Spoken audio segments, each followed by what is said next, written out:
बिस्मिल्लाहिर्रहमानिर्रहीम हामिदन व मुसल्लियन व मुसल्लिमन अम्मा बाद। मोहतरम नाजरीन, आज आपके सामने दुआ से मुताल्लिक चंद हिदायत पेश की जाएंगी। अल्लाह के रसूल सल्लल्लाहु तआला अलैहि वसल्लम ने दुआ से मुताल्लिक जो हिदायत बयान फरमाई हैं, उसी सिलसिले में अहादीस आपके सामने पेश की जा रही हैं। 3 हदीसें पेश की जाएंगी। तीनों के रावी हजरत अबू हुरैरा रज़ियल्लाहु ताला अन्हु हैं। पहली रिवायत फरमाते हैं, रसूल अकरम सल्लल्लाहु ताला अलैहि वसल्लम ने इरशाद फरमाया, उदउल्लाह व अंतुम मूक़िनून बिल इजाबती वअलमू अन्नल्लाह ला यस्तजीबु दुआअन मिन क़ल्बिन गाफिलिन लाहिन। यानी अल्लाह के रसूल अलैहि सलातु वस्सलाम का ये इरशाद है कि जब तुम अल्लाह से मांगो, अल्लाह से दुआ करो, तो तुम्हारा यकीन और ईमान ये होना चाहिए कि हमारी दुआ ज़रूर कबूल होगी। यानी अल्लाह से मांगो और दुआ मांगो तो इस यकीन के साथ मांगो, वो ज़रूर कबूल करेगा और अता फरमाएगा। और जान लो, याद रखो, अल्लाह तबारक व तआला उसकी दुआ कबूल नहीं करता जिसका दिल दुआ करते वक्त गाफिल और बेपरवाह हो। यानी दुआ करने वाला जब दुआ मांगे तो उसकी मुकम्मल तवज्जो अल्लाह की जानिब होनी चाहिए और इस यकीन के साथ दुआ मांगनी चाहिए कि मेरी दुआ ज़रूर कबूल होगी। ऐसा नहीं कि बंदा दुआ मांग रहा है, दिल कहीं और है, और बाद में अगर दुआ मांगने वाले से भी सवाल किया जाए, मालूम किया जाए कि तुमने दुआ में क्या मांगा है, खुद उसको खबर नहीं मैंने दुआ में क्या मांगा है। तो मुकम्मल दिल की हुजूरी के साथ, दिल जमी के साथ और दुआ की कबूलियत पर यकीन रखते हुए अल्लाह से दुआ मांगी जाए तो इंशाअल्लाह दुआ कबूल होगी। इसी तरह दूसरी रिवायत भी हजरत अबू हुरैरा रज़ियल्लाहु ताला अन्हु की है।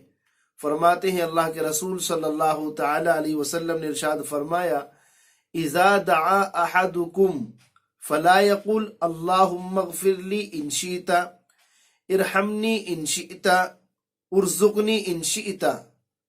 जब तुम में से कोई दुआ मांगे तो यूं न कहे, ए अल्लाह अगर तू चाहे तो माफ कर दे, अगर तू चाहे तो मुझ पर रहम फरमा, अगर तू चाहे तो मुझको रोजी दे दे, बल्कि वलियाजिम मसअलतहु इन्नहु यफअलु मा यशा वला मुकरिह लहू।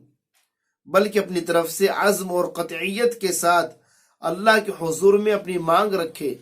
यकीनन होगा वही जो अल्लाह चाहेगा, कोई ऐसा नहीं जो जोर डालकर उससे करा सके।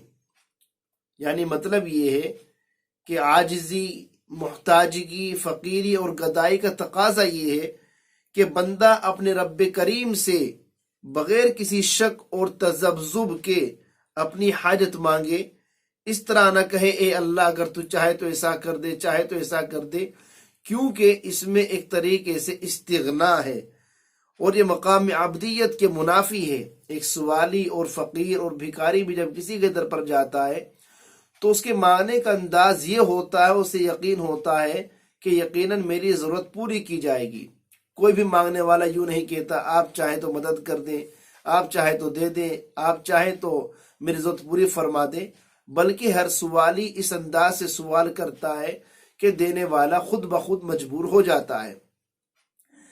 इसलिए दुआ करने का अंदाज ये होना चाहिए, मेरे मौला मेरी हाजत को और ज़रूरत को पूरा फरमा, बेशक आप ही पूरा करने वाले हैं। यकीनन अल्लाह जो चाहेगा वही होगा, बेहतर करेगा। कोई जोर डाल कर के उससे अपनी ज़रूरियात पूरी नहीं करा सकता, लेकिन हमारे मांगने का, सवाल करने का और दुआ करने का अंदाज ऐसा होना चाहिए जो मकाम अब्दियत के मुताबिक हो।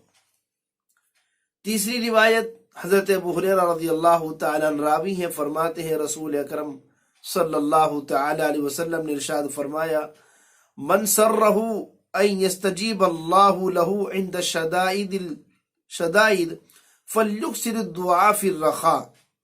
यानी जो शख्स ये चाहता हो कि उसकी दुआ कबूल हो, परेशानियों में और तंगियों के वक्त अल्लाह उसकी दुआओं को सुने और कबूल करे, उसको चाहिए कि आफियत और खुशहाली के ज़माने में भी دعا زیادہ کیا کرے۔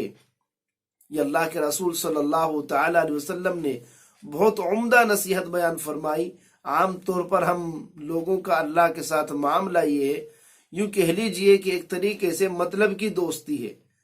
جب پریشانی کا عالم آیا، حالات خراب ہوئے، اللہ کی یاد آئی، دعائیں مانگ لی اور مطلب نکل گیا، کام نکل گیا، پھر اللہ کو بھول گئے۔ اللہ کے رسول علیہ الصلوۃ والسلام نے فرمایا کہ جس طرح تم پریشانی کے وقت، مصیبت کے وقت اللہ کی طرف متوجہ رہتے ہو، اللہ سے دعائیں مانگتے ہو، اس سے کہیں زیادہ دعائیں خوشی کے ماحول میں اور اچھے حالات میں اللہ سے مانگنی چاہیے۔ جو بندہ یقیناً خوشی کے وقت بھی اللہ سے دعائیں مانگتا ہے تو پھر پریشانی کے عالم میں جب وہ اللہ سے دعائیں مانگتا ہے تو یقیناً اس کا رابطہ اللہ کے ساتھ اور زیادہ قوی ہو جاتا ہے۔ اور صرف مطلب کے وقت اللہ کو یاد کرنا یہ اللہ کے ساتھ کمزور رابطے کی علامت ہے اور یہ ایک طریقے سے مطلب کی دوستی ہے۔ اسی لیے حالات کیسے بھی ہوں، پریشانی کا عالم ہو، خوشی کا ماحول ہو، ہر موقع پر اللہ سے دعائیں کرتے رہے۔ اس سے تعلق اللہ کے ساتھ مزید مضبوط ہوگا، اور جب خوشی کے عالم میں دعائیں کرنے کا ہمارا معمول بنے گا تو پریشانی کے عالم میں جب دعائیں کی جائیں گی تو یقیناً ان دعاؤں میں ایک تاثیر ہوگی اور وہ دعائیں انشاءاللہ عند اللہ مقبول اور مستجاب ہوں گی۔ اللہ تبارک و تعالی ہم سبھی کو اپنی ذات کے ساتھ تعلق اور رابطہ مضبوط کرنے کی توفیق اور سعادت نصیب فرمائے۔ اللہ ہم کو ہر حال میں، ہر موقع پر کثرت کے ساتھ دعاؤں کے مانگنے کا اہتمام کرنے کی توفیق نصیب فرمائے۔ آمین۔ وآخر دعوانا ان الحمد للہ رب العالمین۔